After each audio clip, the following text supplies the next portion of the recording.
Disclaimer: the podcast contains adult themes, adult dialogues, and spoilers. Our opinions are just that, opinions. We're not bashing any of the creators we discuss, and we are not bashing you if you perceive things differently than us. Listeners and viewer discretion is advised.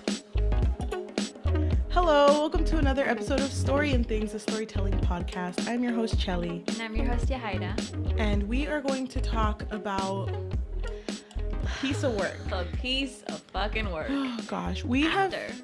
Thank you. You just said it. Well, because you didn't say it. After by Anna Todd, most known for being one of the few fan fiction renditions that actually gets turned into a book and then a movie. Oh, yeah. Yeah, so right. we are going to be talking about After by Anna Todd, and we actually filmed this once. Why do you have to say that? Because I feel like the truth has to be known, because we made some jokes and I don't want it to seem like it's our first time hearing it, because both of us are not going to react genuinely. Girl, I was drunk. I'm not going to remember. By the way, this is a wine edition, meaning we are going to be drinking in order to get through this pain. But I mean, the first time we got through it, we drank a little too much. And we were just like out of it. There were some good parts. But a lot of it was just us in a daze. So today we're drinking orange juice. Yeah. You introduced this story to me the very, very first time that I even knew of its existence. Do you remember that? We were in college. We were heading to an Ariana Grande concert. Was that when it was? Yeah. And we were in the car and you were driving. And I was like, I've got a story to read to you. And my friend who I had, my dear friend from college, Shout out. She was the one who was like, Cheli, you just got to read this. It's so life-changing. So she didn't tell me what it was. She didn't tell me if she liked it or hated it. I think she liked it. But she just told me to read it. And we tried reading it together. And we got kind of far, but I was like, oh my gosh, I got to read this to Yajaira.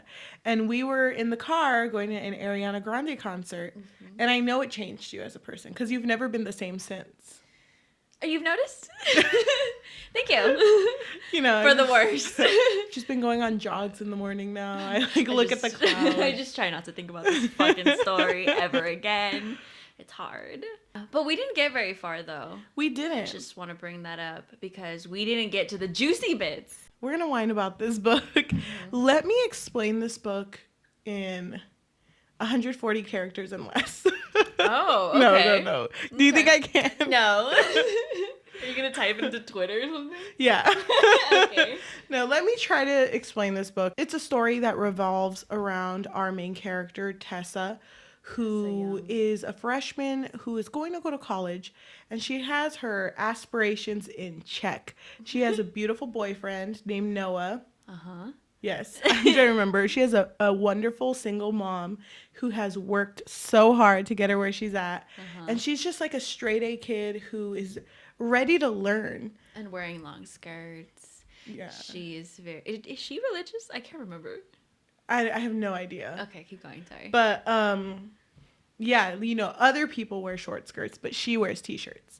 So, okay. I was waiting for you to finish talking. I was like, come on. I'm not going to remember that lyric forever. I hate you. But she, you know, things aren't gradual in this story. I think one little quirk about Anna, old Anna T, is that she does not like to wait. No. Because as soon as she steps into her dorm room, she is introduced to her roommate who is kind of a party girl. She's fun. She's not even a freshman, though, which is weird. Yeah, I don't know how they got paired up together. Me neither. That's weird. But anyway, through that, she meets Hardin, which is the love interest of this book. If you read the original and are a true fan, this is Harry Styles. Tatted up Harry Styles. And he sucks. He is a horrible guy. But you know what? Through this story, they grow together. They grow together, and skipping forward, you know, little details, we don't have to talk about that, but at the end they're so deeply in love, you know. But how deep in love are they? I mean, they got an apartment together. You're so right. And it was like, what, 3 months? Yeah, oh my gosh. 3 months? Yeah, 3 months. that's how long it takes. True. but they're just so in love, and he just MIAs. He's like, sorry, I'm gonna go to the library, and never comes back. Yeah. And I mean, I get it. Sometimes I gotta study a lot too. He was But even studying. Uh-huh. But she figures out that he's at a bar with his friends, who she has known throughout this whole story. She goes and she's like, hey guys, what's up? Like, where's Hardin? And he's like, I gotta tell you something in front of everyone. Not like that, little details. Okay. And it's revealed that throughout this whole story, Hardin, who, had just seen her, kind of hated her from the beginning. This whole thing that they had was just a bet. And she leaves super sad. And I mean, scene. End scene. I almost wish that he was just cheating. Like when he went MIA. Horrible. Yeah. It's like, if only he was just cheating. Jesus. Hardin, I can't believe you're such a trope. And it's like, leave me alone. And then it just rains. And she's like, oh my God. It was raining. Yeah, it's just the cliche. cliche. Her life's a cliche. Her whole life is a cliche. But you know what? What? That we could have like talked about the whole story. But I feel like just understand that this is a cliche bet story. There's so many of these online, and they all kind of end the same, where who was supposed to be the antagonist, the enemy, ends up falling for the person that they did this bet to. Would they be an anti-hero? There's nothing heroic about this boy. His name is Hero, though. IRL. I hate it. Okay, so what do you want to whine about first? Because there's just so much in this book to bitch about. Where should we start? Should we start with Tessa? We should start with Tessa. Yes. I want to whine about just her character in general. There's nothing likable about Tessa. No, and I tried really hard to like her. Okay. Like when the story, I did. I tried really hard to like her, but as soon as the story starts, the author tries to make it a big deal that Tessa is kind of like a nerd who doesn't dress. I guess so. In I was the going to book, say more of like a book. Are they called book nerds? What are they called? Bookworms. There you go. Yeah. Bookworms. Yeah, exactly. But I thought that's what her character would be, but she is the complete opposite, which is She's just very like judgy. She's very judgmental towards everyone, which you wouldn't think she is, because she's over here who had a hard life. Her mom was a single mom. She had to get a job at 16 and work for the family. But she's still over here judging people left and right. There's a scene where she walks in, I think it's the beginning of the book, where she's talking to her roommate and two boys come over. And it's Hardin, which is the love interest, and Tristan, which is the best friend, the boyfriend of her roommate. I can't remember her roommate's name. Stephanie. Okay. But when they come in, she looks at Tristan and is like, he would have been handsome if he didn't wear too much eyeliner. Yeah, I remember that. If I had met someone like that in college, I would have just walked out. Did you ever feel judged in college?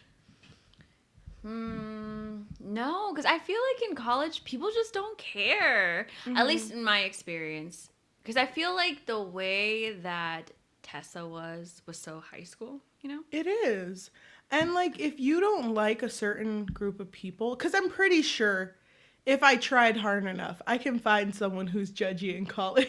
Yeah. If I'm not saying they don't exist. Yeah, but in college, it's very like, if you don't like that, then just don't do it. Yeah, for real. And problem solved. Exactly. Because I remember there was a guy that I had met through, like, association of people I knew, and he judged my major. And as soon as I told him what my major was, he was like, oh, you probably don't want to make any money, do you? Yeah. What an asshole. But then I just never associated with him. I didn't even start a fight. I was just like, whatever. This could have been your enemies to lovers romance story. This could have been my after. My during. During college. But that's what you do. You just get yourself out of situations like that. But her mindset is like, I hate these people. But so, I might just hang around them. I have to be around them. I mean, Steph, in the beginning of the book, Steph invites her to a party. And she's like, I don't want a party. And it's like, Steph's like, come on, you don't want to be here all by yourself. You don't want to just be studying all like, the time. I mean, you're right. It's like, shit. Right. Tessa, that's another annoying thing about her was that she gives into peer pressure so fast. Which honestly feels like it wasn't really an issue in college. And I don't want to say it's not an issue, but come on. Come on. Just say no. Didn't Anna Todd write this when she was 25? Yes. Because we looked it up last time. Okay, I'm just gonna say it. We looked it up. I just knew that. We looked it up. It's weird Anna for us facts. to know that. No, you know, it's like we just fact. know that. Yeah, Anna Todd born. It's like She's start obviously listing. a Taurus. Something else that I don't like about Tessa. Listen, I don't like Noah, which is her boyfriend in the beginning. I don't like Noah because Noah is a little bitch. The fact that Noah literally texts Tessa's mom is like, oh my god, she's drinking. Ew, that's gross. He's like ratting her out. Anyway. Yeah, he was. So this is just annoying. It was a weird relationship. That's like a little brother. It is. Ew. Okay, but Tessa's not like the good one in this either because she. How do I say this? It's weird. It's weird trying to talk about her because there's just so much wrong with her. I don't even know where to start. But highlight the whole book. She cheated on her boyfriend with Hardin. And then she has the audacity to ask Noah to take her back. And Noah's like, I'm down. And then cheats on cheats on him while he's there in college. Like, they're together. And she's like, BRB, and then she goes to get fingered. Okay, you need to hold it. Ew. That's what happened. Describe it like that. That's what happened. I don't know if that's when it happens. Oh wait, no, it doesn't. It doesn't happen that night. Whatever. It doesn't matter. Yes, Noah goes to her college to visit her, and then that night, Hardin is having a moment because he has hella anger issues, but we'll get to him. And so she goes to help Hardin with his emotional problems, but so she just leaves Noah there. So whenever she goes and cheats on, this is so casual. Whenever she cheats on Noah, cheating Sundays, Tuesdays. When she comes back, do you remember? Oh my god, this part was so uncomfortable to read. Oh yeah. When she comes back to Noah, Hardin shows up. He's like busts in, and he's like, "How dare you leave me? How dare you?" After that night we spent together, and Noah's like, I was waiting here because I couldn't leave since you took my car. Like, it's so. Tessa just causes so much toxic situations. And just makes it worse. But also, a little bit more details about that. Do you remember that she was getting turned on by Hardin? When Noah was there. Yeah, Noah was right there. And she was like, oh my god, wait. Hold on. Say it That's again. disgusting. Yeah. She needs to control herself. Even though I didn't like Noah, still, like, that's messed up. Oh, gosh. Which she's known Noah most of her life. I just think that she could have handled that whole situation of college so much differently. I know that college is one of your first experiences of, like, fake adulthood. Like, you're just finally independent. Yeah, basically. You're finally independent. You get to make choices, and now if you get in trouble, you got to figure out what you're going to do about it. But the thing is, she just never did anything about anything. Yeah. And I'm connecting this to the way it was written. The fact that she became friends, the only friend she had at that school was related by step to Hardin. That's ridiculous. Yeah. She becomes friends with Landon, which Landon is almost his stepbrother. Yeah. Because, whatever. Which is weird, yeah. It's weird. She should have had other friends. Yeah. I mean, I get it. She could have stuck by herself. College is very much a place where you can either, I want to hang out with someone. Okay, that's cool. But also, I'm going to go to class and just mind my own business. For real. You don't need... The way she viewed it was very high school. That's why it's kind of unbelievable to me that it's written the way it's written. And I mean, we've watched interviews. We were watching some right before this. Interviews with Anna Todd. The fact that Anna Todd kind of described it as, you know, the thing that's great about the relationship between Tessa and Hardin is that Hardin brings out confidence in Tessa, which I would say it's more so anger, it's anger. It's not being not confident. confidence. Yeah, I don't know. It's I don't know weird. if walking on eggshells all the time is confidence. That was their whole relationship. Or like She was finally just, going out there, and because I think if I'm trying to defend this, I think it's the confidence of finally talking back to her mom, who was controlling, and She finally could- breaking up with her boyfriend. But okay, I mean, but she didn't need Harden for that. and she also didn't need to drink Mm-hmm. or freaking go have sex near a lake. Yeah. Like- I mean, a little romantic though. Oh, you're right. But I don't get it. I don't get Tessa. But you know who I hate more than Tessa? Steph. I mean, no, surprisingly. But Obviously Harden. gosh, I hate Hardin. I hate Harden too. I told you, and I also said this last time. I think he's the worst male lead I've ever read. Yeah. And that's including all the fanfics I've read, and I've consumed so many. He's The worst. so toxic. He's so I was losing aggressive. Yeah, I was losing brain cells. I was reading too. this You freaking watched story. me read this story. It was funny. we Recommend. were at a Denny's and I was like reading and then Yeah, putting my 'cause phone you were down. trying to finish it, and she would constantly put her phone down, and I was like, "What part? Which part was it?" Yeah, and there was a point where I told you like they got in a fight again. I'll tell you when they're better, and it took like 20 seconds. Yeah. Like Yeah, we were gonna count how many times they would fight and then make up again in a chapter. in a chapter. It was a lot. was a The lot. fact that okay, well, Hardin's character is supposed to be complex. He is related to the dean of the school that they're attending, and he comes from like kind of a rich family from his dad's side. Mm-hmm. But he doesn't like to associate with his dad due to his dad being a drunk while he was growing up, and because of this, one day his dad wasn't home and his mom was attacked and R-worded by a bunch of guys. Yeah, and Hardin was Watching. a child, right? I think he was young. Yeah. And he couldn't do anything about it, obviously. Yeah, exactly. And this is like a grudge that he holds against his father, so he doesn't want to associate with that side of the family. And in this book, his father's getting married, so that it makes it even more so that he doesn't want to associate with his dad because it feels like he's just writing out Hardin and creating this new family. Moving on, how dare he be happy? The thing is, though, explaining that right now, that story to you, that sounds like a pretty good, like, Backstory? Yeah, like, you can make a character out of that. Yeah. But the thing is, like, Hardin is a jerk when you first meet him. He is rude. The first time they meet, Tessa comes out of showering from a co-ed bathroom, and her clothes is soaked. And she goes into her room wanting to change and realizes that Hardin is on Stephanie's bed. And she's like, excuse me, this is my room. I really want to change. And he's like, well, don't flatter yourself. I'm not gonna look. If someone did that to me in college, Oh, I know. Hell no. I know. I don't know what I would have done because freshman year me wasn't as confrontational as I am now.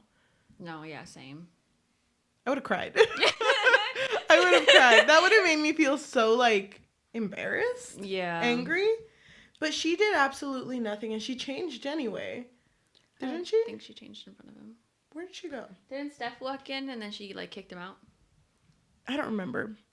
Honestly, it doesn't matter. Like, Hardin just saying that to her is really rude, and he continues to be rude. But for some reason, that's charming about him. The way that he's written is supposed to seem charming. You're right. Well, it's charming because he is this bad boy, but also because he reads. Oh my gosh, he reads. And he reads reads. like big books, like big boy books. Big boy bikes, right? Like, they argued about Pride and Prejudice, and they would constantly quote Wuthering Heights, right? Yeah. Well, that was the first book she picked up. That was his.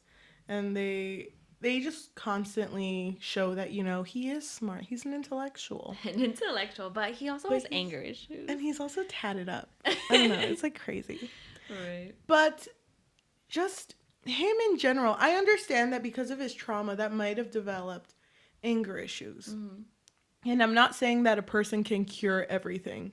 Tessa's not going to be the one to cure his trauma. Mm-hmm. But the way that they like frame him is like, oh no, he's always angry. He's just like that. Right. And then it's also toxic that people are relying on Tessa to bring out the best in him when he's over here bringing out the worst in her. The fact that there was this one scene where Tessa did something that made him angry, and he went back to his house, got incredibly drunk, or his parents' house, his dad's house, got incredibly drunk and started breaking all of the dishes of his dad's home. Well, you never break a few dishes? But the fact, because Landon, who is his stepbrother, is there. Landon decides to call Tessa, who he's known for less than half a year. It's like, he said your name, so can you like come talk to him? It wasn't even like a week. I don't think it was either. So, like, what? That's so toxic. And even the parents are like, thank you for being with him, Thank you so much. You've done so much for this family. Here, let me get you an internship. I love that you're with him. So it's like, oh gosh, Hardin is framed as just like a boy who you just need a little patience to work with him. Hardin doesn't deserve any patience. And honestly, I remember growing up, I was a hella pushover. And I do remember once. Okay. That's it. Next topic. I just wanted to get that off my chest. Like as a Pisces, I want to be a people pleaser. So. Oh my God. Okay. So no, but the reason I bring this up is because I remember having a conversation with my sister once about when you were younger. No, I think this was around college time. Oh, okay. We just talked about how we were in high school. Oh. And I do remember her bringing up like. It's around college time when you realize that it's not your duty to please everyone. Yeah. Like if for some reason there's someone who is going through something and it sucks. If they're going through something but they're causing you to feel horrible, you have no like obligation to be there. Yeah. And be dragged down.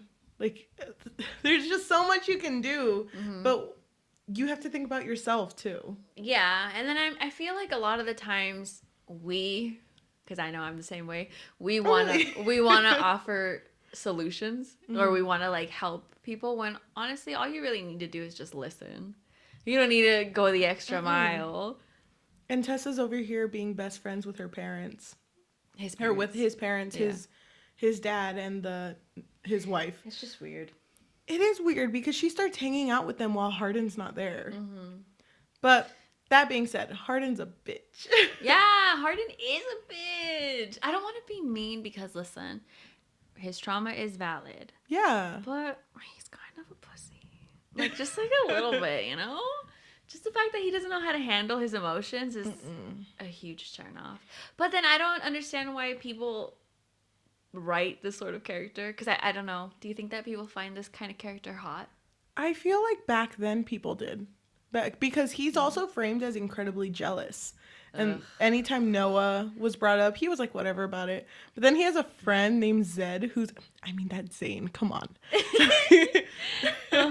I forget that this is a Harry Styles fanfic. Yeah, I don't. You don't. You literally don't. When we were reading it or you were reading it, you'd be like, this was blank. And I'm like, okay. Yeah, this had to be Zane. Come on. But when Zed would go around Tessa, or Tessa would be like, you know what? I'm going to invite Zed instead to make him jealous. He would get jealous. And I told you, I like when jealousy is written in stories because I think it can be cute. I think I think it's cute when characters get like flustered. Yeah. In situations like that. But there's a point where jealousy is just toxic. And that was all of Hardin's character. Because as soon as he figured out that Tessa was taking Zed to like a campfire, he just took a random girl just in spite of her. And it's like, what the heck is wrong with you? I'm just trying to live my life because you're toxic and you're over here doing this. Right, but Tessa keeps coming back to him. So it's not really, it's not just on him. I know. It's just, I can't hate both of them all at once. It's so much work. It's too much work. I'm tired. My head hurts. Okay, you go ahead. Take one for the team. It's just that What bothers me a lot about this book is that Tessa never gave herself an opportunity to experience life again after. Ooh. After, Ooh. After by Anna Todd. Yeah. After Hardin. Mm-hmm. She became so fixated on him because, you know, it would be like a chase. Yeah. It was like a little yo-yo, you know, Yeah. between them. But she never allowed herself to actually experience someone outside of Noah and Hardin. She would just keep going back to Hardin. And then remember she wanted to go back to Noah? Yeah, and then for it's like, a never second. mind. Right? She tried to like make out with Noah, but then Noah wasn't into He was it. like, He was like, okay, friend. cute. Right. What was that? Ugh. I know that in that interview we watched, they said that the thing that Tessa brought out in Hardin was him being a better person in general. But you remember how Anna Todd framed it like, oh, well, Tessa brings more out in Hardin than Hardin does in Tessa. Yes, which is toxic. That's toxic. I'm so glad that Hardin is getting the most out of this relationship. But it's so unfair to Tessa. And listen, I've been in her shoes. So I would get PTSD reading Hardin, like everything that he would do, like her just constantly walking on eggshells, because even when they were happy, in the back of her mind she'd be like, oh, we're so good right now, but wonder what he's gonna get mad about next, or he's gonna get mad about this. It's like, that's not a way to experience a relationship. You're constantly worried about when it's gonna end or go bad. Yeah, you're right. And the days would seem so exhausting because reading it would be like, oh, you know, it's such a crazy day that we woke up. We had such a good morning. We broke up. We had a horrible fight. I went over here and he found me and now we're hugging. Yeah. Such a crazy day. I would not be able to emotionally recover from that if that was my everyday. No, you don't. It's super draining. You don't. Okay, can I bring up one little thing too? The fact that Hardin dropped the class that they shared, and as soon as they got back together, he got in it again. College would never allow you to do that. No. You can probably drop a course if it's the beginning of the semester or the trimester. But to get back in? I know. No. It's like his counselor was like, is it for Tessa? I was like, yeah. Oh, but he's the son. The dean. Maybe that's why. But they didn't even just like explain it. Mm-mm. I'm filling in the blanks here. It's so dumb. Okay. I hate it. True. I dislike too that, I mean, there is this stigma with fan fiction. Right. That gets popular enough to become books. Because 50 Shades of Grey, this one. Is there another one? I think these are the only biggest ones so far. Mortal Instruments was also a fan fiction. Okay. Oh, Kissing Booth. Really? Kissing Booth's a fan. Oh, no, it was a fanfic, yeah. Of what? It's an original. Okay. I thought you were going to be like, Power Rangers. No. Sonic. There's a stigma around fan fiction because it's fan fiction. It's like, oh, you know. I don't think it's because of the fan fiction. I think it's because of the way they're written. And also, some people just view it as like, it's real people. Like, you shouldn't be writing like that about real people. And I know that Anna Todd brought that up, that, you know, we should break that stigma. But I don't think this is the way to do it, Anna. What do you mean? Because of the story? I just think that this story was very not great. So, but are you trying to say that if it was isn't a good representation of fan fiction? I feel like there was so much fan fiction like this coming around during that time that shouldn't be what represents the whole of fan fiction. Because I've read some really good fan fiction that I feel is very, very worthy of like taking that spotlight. I used to read One Direction fan fiction, not because I was a fan, but because one of my friends, it was like one of my friends who was like, don't tell anyone I do this, but I need you to read it with me because I have to talk about it with someone. So I would read it with him. Wow, and you wouldn't read the supernatural fan fiction I would talk about? You talked about I'm sorry, I would like block it out. No, you didn't. I know. Just kidding. But if I did. What if I just like lied and I was like, oh, I read that one. You're like, yeah, totally. Yeah, this. Okay, so you read one. Did you read this one? No, I never did. I never did. But I do remember I read a few that I was like, damn, this is like pretty good. Right. So it's like, it's kind of. No, but yeah, I know what you mean. It's disappointing that this is what became a movie. Yeah. And a book. Yeah, but like, good for her for getting this far. Because, I mean, it's hard. And I mean, she really likes writing. She said she really liked reading other types of fan fictions. Good for you, but... I don't think the problem is the fan fiction, though. My problem is the toxic relationship. I don't mind that it was a fan fiction.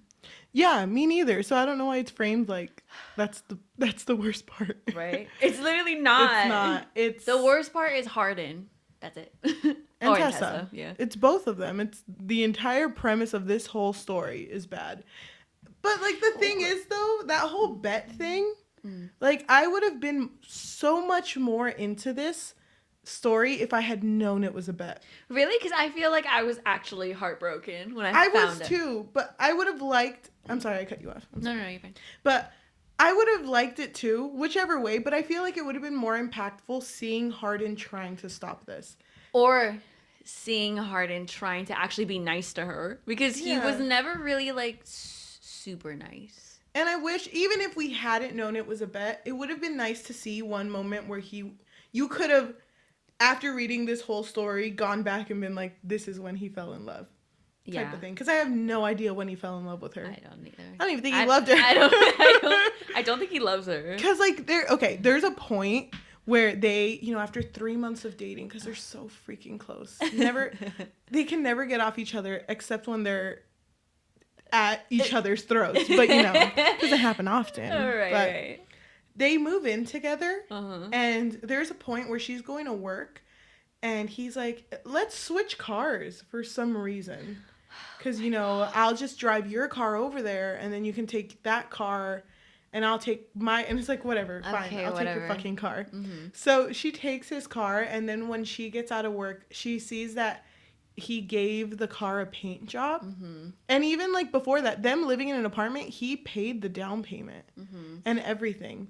And at the end of the bet, it's revealed that the money that he got from the bet, he felt so bad that out of guilt, he bought that apartment and paid for the paint job with the money from the bet. Wasn't it just the paint job? It was both. That's why he was so willing to put money down. I thought he was willing to put money down because he was trying to trap her.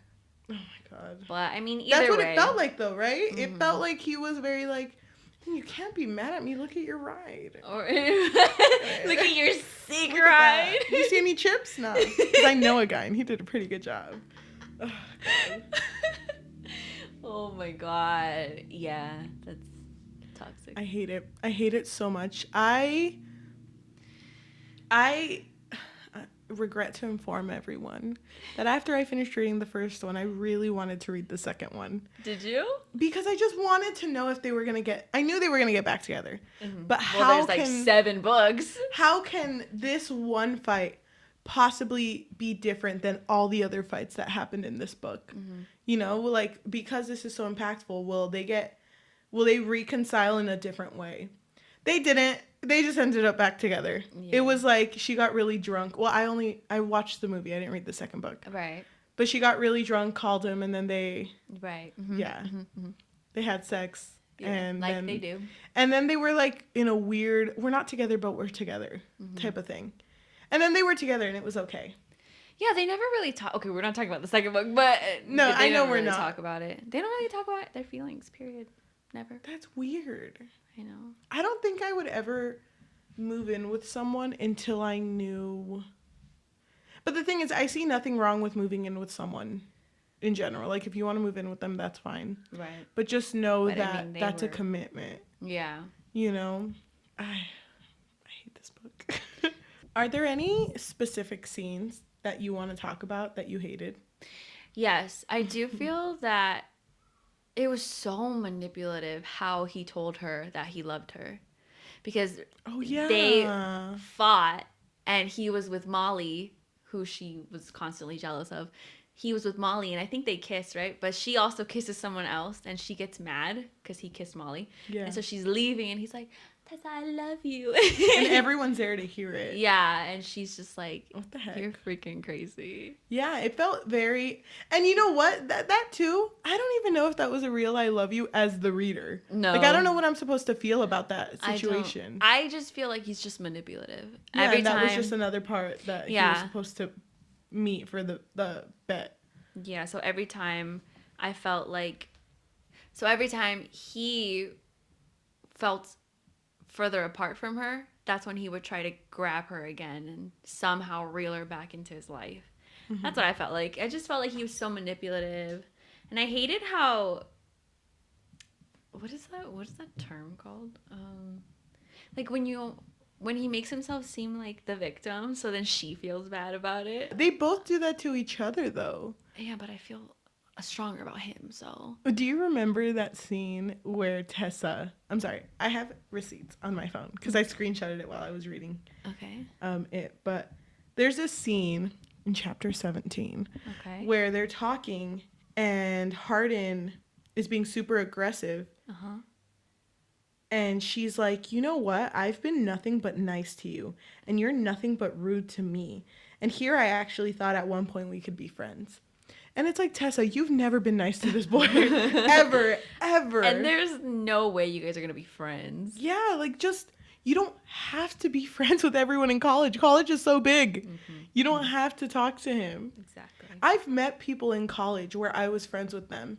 And then they did something where it was kind of like, I don't agree with what you just did. Mm-hmm. And I just don't talk to them. Yeah, it's not that hard. That's it. I just sit somewhere else. For real.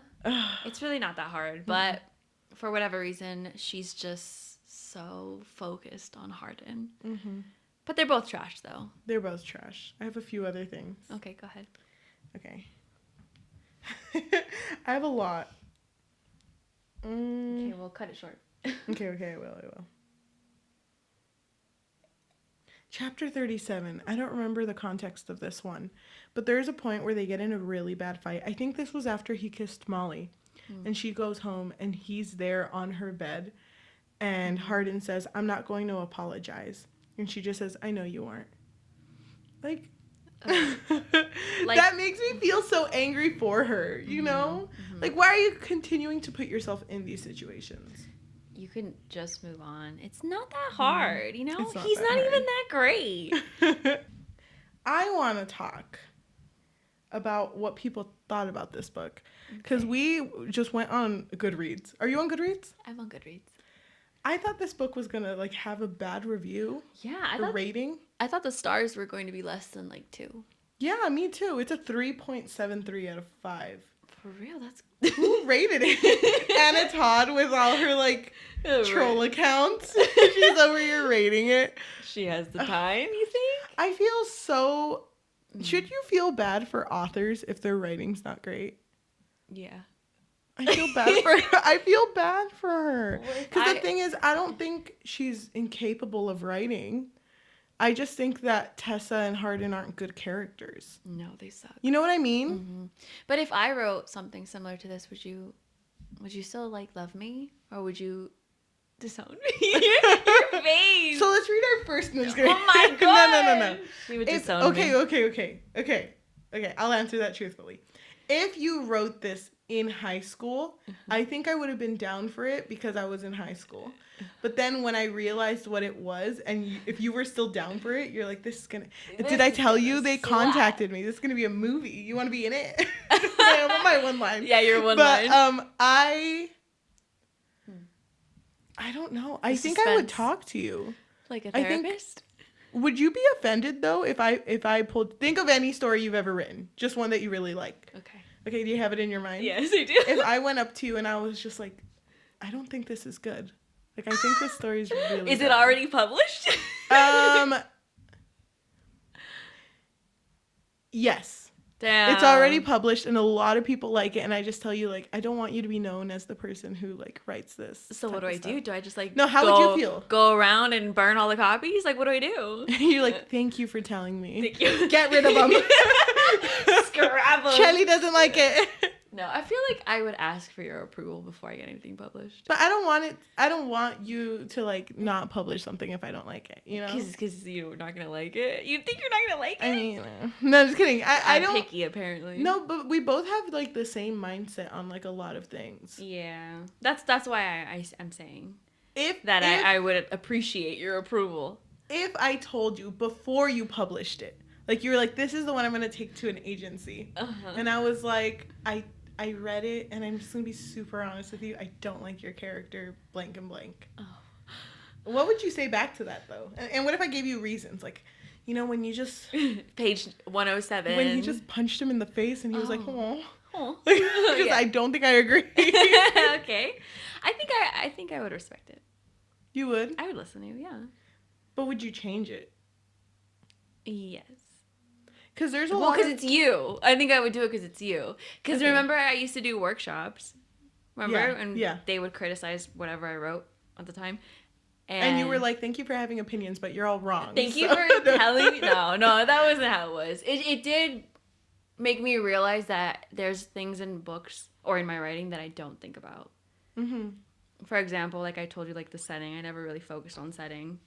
I just kind of put them wherever. Yeah, they're just there. Vibing. I get you. And you just grew from the criticism you would get, or constructive criticism, more like it. Yeah. Because most writers, when they tell someone about their writing, it's very, well, from what I've seen, it's super helpful. Because it's not like trashing you. It's more like, oh, well, you should really consider how someone would view this. Yeah. Because I've been in one creative writing class, and it was really nice because I feel like I always talk about this creative writing class, but it was really nice because I do agree with the idea that like people are going to consume your writing, and even if you viewed it a certain way, you have to realize that the way that they view it's going to be different, and they don't know you personally, so they can't ask you questions about it. Yeah. So I think like there must have been someone in Anna Todd's life, her best friend or something like that, who read this. I mean, maybe she was just filled with yes men, you know?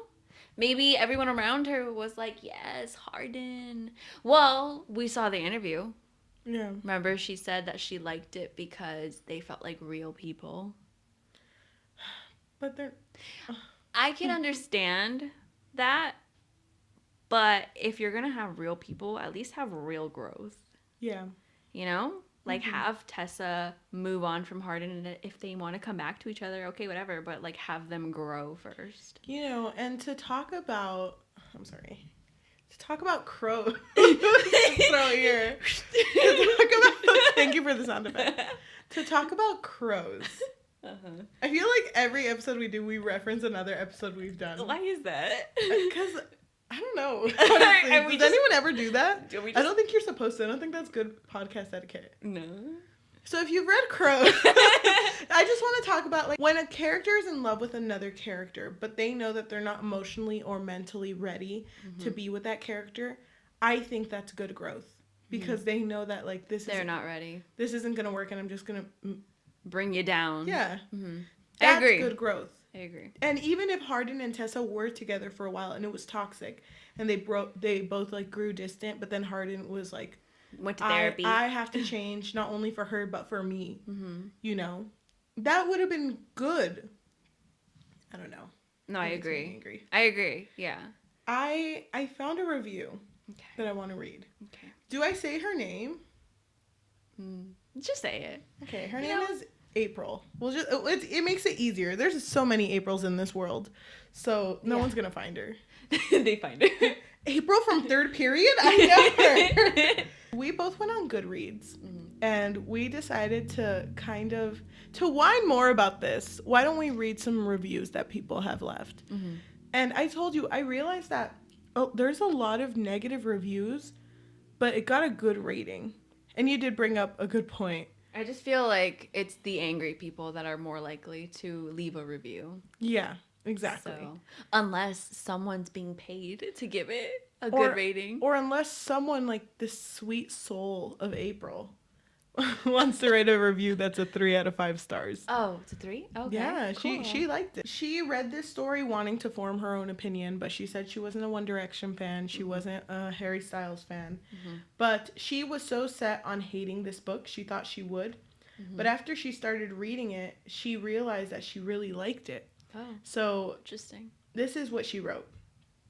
I understand where people are coming from when they say that Tessa and Hardin's relationship is abusive. But I watched an interview with the author and I thought it was so interesting. She straight up said that he's a bad person and that not all people are good. This story is realistic in that sense. Everyone has issues and he's obviously trying to deal with those, but it's obvious to anyone who reads this book that he's trying so hard to change. No, he's not. He always goes back to his toxic friends and he always goes back to his toxic ways with this bet, because even throughout the story, which, like how I brought up, I have no idea when he fell in love with her, because he continued to do the things for the bet. Like the first time they had sex and he kept her sheets because she had blood on them. So disgusting. That's disgusting. And the condom too. Oh yeah, that's gross. That's weird. They also wrote, I think I may have hated this book if Tessa just took the abuse and kept crawling back to him, but she doesn't. She literally does. She sticks up for herself and is a feisty, independent character who knows what she wants, and she will tell him if he needs to get back in line, and I really, really appreciated this. I don't think this book is glamorizing abusive relationships. I think it's teaching people empathy, that not all people are perfect, and how to stick up for yourself. And not only did she stick up for herself to Hardin, but also to her mother. Well, she did stick it to her mother. But... Yeah, but in a very negative way. Like if I went home and I told my mom, no, I don't even want to talk bad about my mom because I'm scared that she'll like come down and be like talk about your dad then. If I went home to my dad and I was like, you're wrong, I love this man. And, you know, I've been with him for 3 months and he's my everything and I'm going to move in with him. Everything. My dad would laugh in my face. No, same. It'd be like, okay, if you believe that, whatever, Same. you know? But, like... My mother would tell me I'm crazy. Yeah, but would be very much like, go do it. No, my mom wouldn't. Really? My parents would. They'd be like, go do it and see how long that lasts. Actually, maybe she will. I don't know. I don't think she'd mean it. She'd call me the next day or the night of. And she's like, where are you? You okay? actually did it. I was testing you. But no, I don't think that Tessa... I don't think Tessa had a backbone. Ever. She really didn't. Okay, even... Did she stand up to him? I don't think she ever did. No, she didn't. She would fight with him. There's a difference between fighting and sticking up for yourself. Because sticking up for yourself would be not allowing it to happen again. Yeah, like when he would go into her room and she would ask him to leave and him saying no, then her getting angry, that's not sticking up for yourself. No. Sticking up for yourself is like, okay, I'm going to call the police. Or I'm going to fucking walk away from you. Yeah, exactly. Or block your number. And the fact that April says... Oh my God. We're coming for April. It's all the A's in this world. But she even says that she never crawls back to him. She does, though. Does. Her going and befriending her parents or his parents. Mm-hmm. Hello? That's weird. That's weird. That's crawling back to him. You're allowing him to be a part of your life or in your circle, I guess. I'm going to continue to read the review. Going into this, I thought it would be all about romance, but it's not. It's got so many other aspects in it that revolve around family, friends, university, and work life. This isn't just a love story. It's a coming-of-age story. Tessa really grows as a person and realizes that what she wants in life, and I really admire that. Does she realize what she wants in life? No, she drops college. I don't think she ever goes back to college after the first book. Well, we don't know. I hope she did. Didn't seem like she went to college ever in the second book. Didn't seem like anyone went to college after the second book.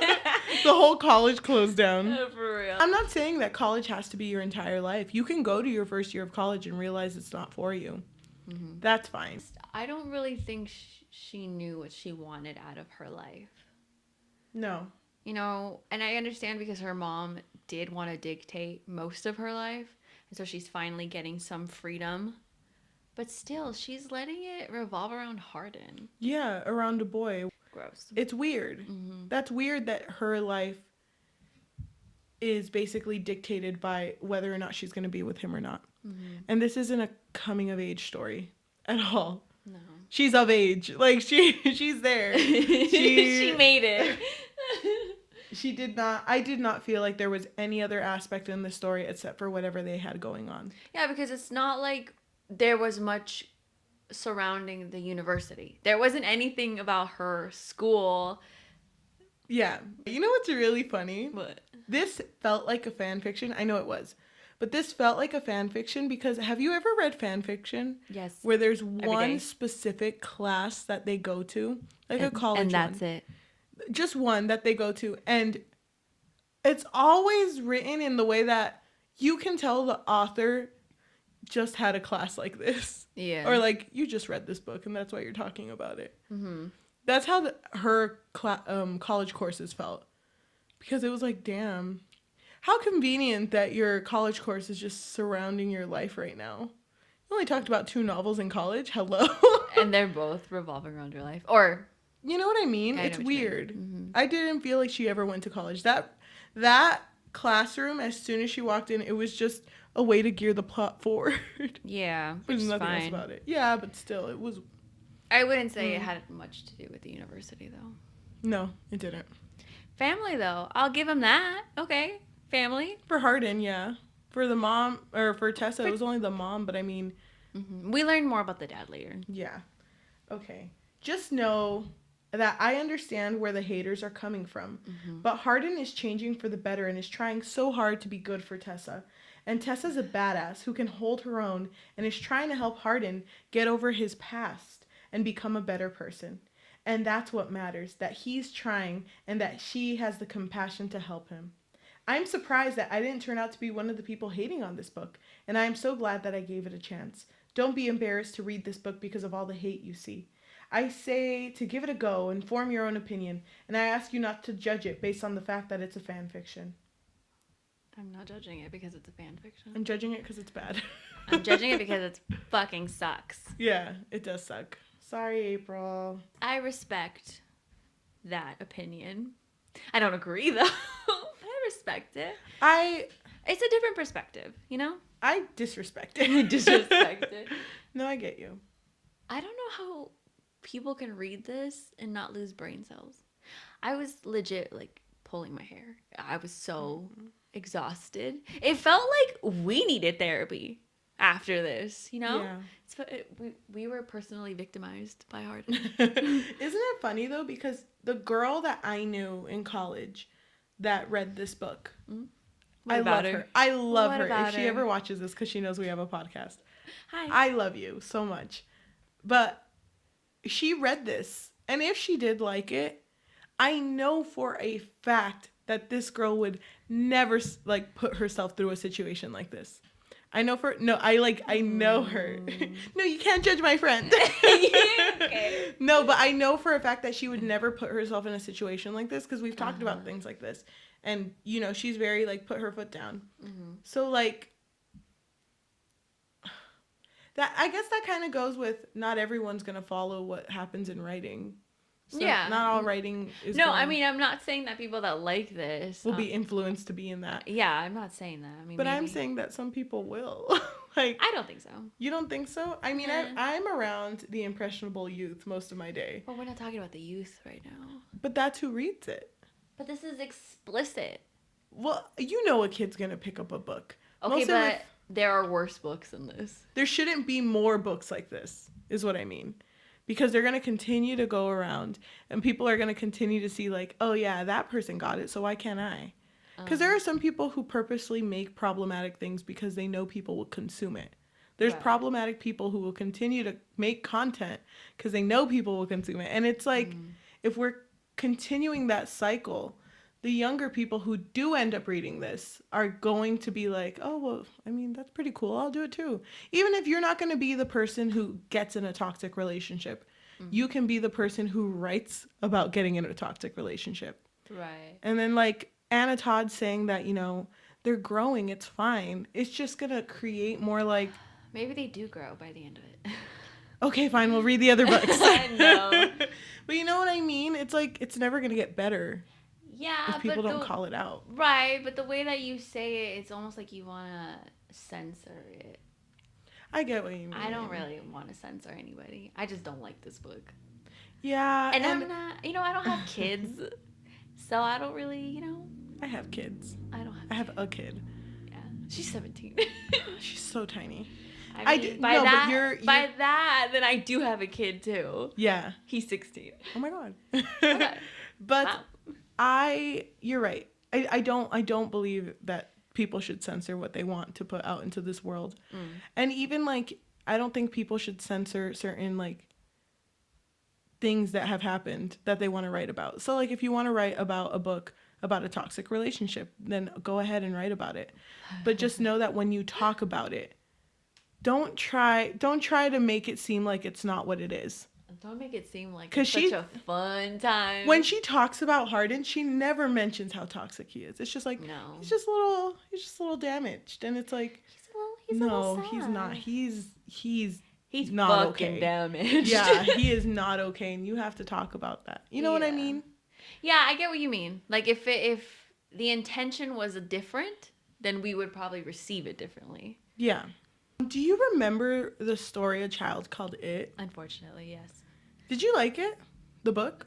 No. I don't think we're supposed to like it, right? No, like you can like a book, but not like what's happening in it. From what I remember, I think I did. It was really sad. It was. I don't remember what grade I was in. I was young. I think I was in 6th, 5th. When I read it for the first time. Mm-hmm. 6th. And I remember like holding it like, teacher, I think this one's not supposed to be here. Because I remember there was always that section in the library where they're like, you don't read white sticker books, so you can't go over there. I was like, is this a white sticker book? Like, am I supposed to be reading this? Uh-huh. I think that's a good way to write books like that. Where something negative, abusive is happening in a book, but they're not romanticizing it. They're just... Yeah. Giving it a platform to talk about it, because I know that just a discussion. Yeah, because I know that author felt very strongly about that. So he had like this whole organization of like, if you buy this book, this much money goes towards. Yeah, if you haven't read the book, I would recommend it. It's very triggering though. Yeah, it's basically about this kid who had a really abusive mother. Yeah, really abusive. Mm-hmm. And gosh, like it was so sad. But the thing is though, okay, how do you feel about this? Anna Todd likes the relationship she made though. Oh, between Tessa and Hardin? Yeah, so we can't even say that she should frame it in the way like relationship shouldn't be like this, because she wants it to be like that. Mm-hmm. So what would you have liked that she would have done differently? Like what could she have done to make you be like, okay, I get it? Well, okay, I don't know the series. I don't know how it's going to end, right? I'm assuming they hopefully become healthy at the end. Right? I hope. What if they don't? You want me to look it up real quick? No. Okay. I never want to know, actually. I don't want to know either. I think... we should buy all the books and bury it in a time capsule. I don't want to spend any money. I'm sorry. I don't want to give this series any money. I get it. I think that what I would have preferred was that if she would have actually... Well, I guess it doesn't make sense because the way that this one ended. I was going to say, like, they did break up, but they break up because she doesn't want to deal with him anymore. Not because of a bet. It would have been nice if she didn't write so many in-between breakups in the story, too. Mm-hmm. Like, there should have been one good breakup. Max 3. Max. Yeah. But there was like 16 times 10. So there was like too many breakups. Yeah, I get you. Maybe that. I mean, I don't think every relationship that we read needs to be super healthy. No. But I think the problem is that they're kind of, it's like they're ignoring that it's a toxic relationship. Yeah. Which is not okay. It's not okay. But I mean, I think we're done. We're done. Thank God. I know. I never want to fucking see this story ever again. I think it's good to just let things rest. You know? Mm-hmm. We've done enough. We've done enough talking. Mm-hmm. We're going to read one last review. Mm-hmm. Leave it in the air. We're not going to say anything about it. But I first want to say thank you for listening. Thank you for watching. If you're watching us on YouTube, please subscribe and hit the notification bell because that really does help. Don't know how, but apparently it does. It does. Leave comments, even if you want to trash. Even if you want to trash us for trashing after. I know. Maybe there's a fan out there who wants to tell us. Oh, there's plenty. Who wants to tell it to us straight, what we did wrong.